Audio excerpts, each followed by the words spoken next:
Le 3 juin dernier avait lieu la première fête de l'enseignement du CHUM, une rencontre sobre et conviviale où ont été décernées les bourses de formation postdoctorale 2010 et les prix Esculape, qui récompensent des médecins cliniciens ayant à cœur de partager et transmettre leurs connaissances aux médecins résidents.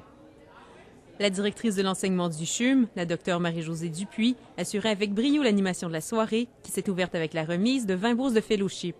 C'est une occasion qui est assez unique où la Fondation, les membres du Conseil des médecins, dentistes et pharmaciens de l'hôpital, le CMDP, et les professeurs, en fait, ramassent 1 million d'argent qui est privé, que ce soit de leur poche, que ce soit de la sollicitation de l'industrie, de façon, avec ce million-là, à recueillir assez d'argent pour pouvoir permettre à la relève d'aller chercher une expertise à l'extérieur pour ensuite la ramener au CHUM.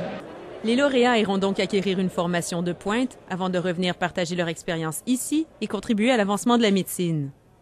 Il y a quand même un sens de transmission exceptionnel et nous voulons aussi transmettre à ces jeunes que nous avons besoin d'eux. Ils vont faire partie de la grande famille du CHUM et pour nous, à la Fondation du CHUM, c'est un honneur de les accueillir tôt et jeunes qui puissent mettre la peau à la roue. Les docteurs Marie-Soleil Masse et Alexandre Granger-Vallée ont tous les deux reçu une bourse de fellowship qui leur permet de poursuivre leur formation en France avant de revenir partager leur expertise au CHUM. On revient tous les deux travailler dans le CHUM à notre tour à temps plein. Et ça nous permet de pouvoir vivre un an en Europe, le logement, puis... Les billets d'avion, les visas. Effectivement, il y a beaucoup de frais associés là, qu'on doit composer pour notre année, effectivement. L'enseignement, c'est l'essentiel parce que c'est la transmission du savoir. C'est être tourné vers le futur. Quand je vois aujourd'hui les jeunes générations qui sont là, je me dis que la famille du CHUM a beaucoup de chance. Et puis aussi, j'ai été frappé par la transmission entre les aînés et les plus jeunes, le compagnonnage. Et puis tout ça dans la passion. C'est pas un exercice intellectuel, c'est vraiment un exercice de cœur au service du malade, puis qui joue dans les deux sens.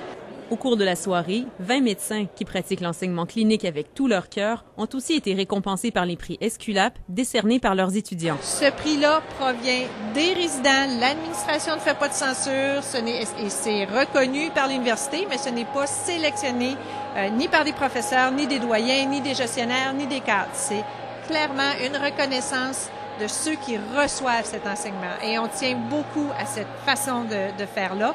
On pense que ça donne une authenticité très importante à ce prix-là. L'engagement exceptionnel de 3 médecins a été souligné. Le docteur Richard Dubuc, dermatologue, a reçu le 3e prix en enseignement clinique de la Fondation du CHUM. Je ne pensais pas d'un des 3 récipiendaires. Et ça fait chaud parce que effectivement, je travaille avec des résidents depuis 25 ans. Et ils m'ont tout le temps apprécié. Mais par contre, c'est bilatéral. Hein? Lors des réunions de service ou lors des cours, on apprend d'eux autres comme ils apprennent de moi. La docteure Francine Morin, psychiatre, a reçu le 2e prix.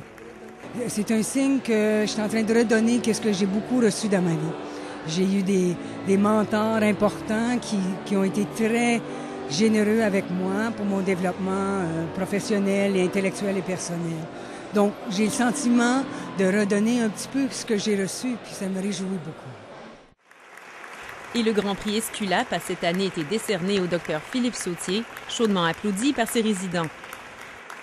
Le message, c'est la passion, comme je l'ai dit, c'est d'être passionné pour l'unique objectif de tout ce qu'on fait, les patients.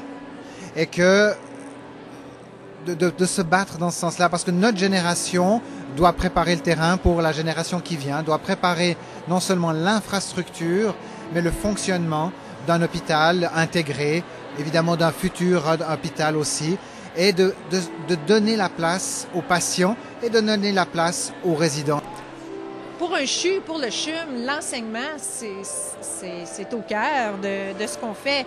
Nos stagiaires circulent partout, prodiguent des soins, contribuent beaucoup aux soins de nos patients, tout en étant des apprenants. Et par leur curiosité, par leur questionnement, ils nous permettent, nous aussi, les cliniciens, de devenir meilleurs. Ils mettent la barre très haute. Au final, cette première fête de l'enseignement du CHUM rappelle à quel point la transmission des connaissances médicales est capitale. Les échanges entre cliniciens et résidents créent une véritable synergie qui contribue à améliorer les soins aux patients.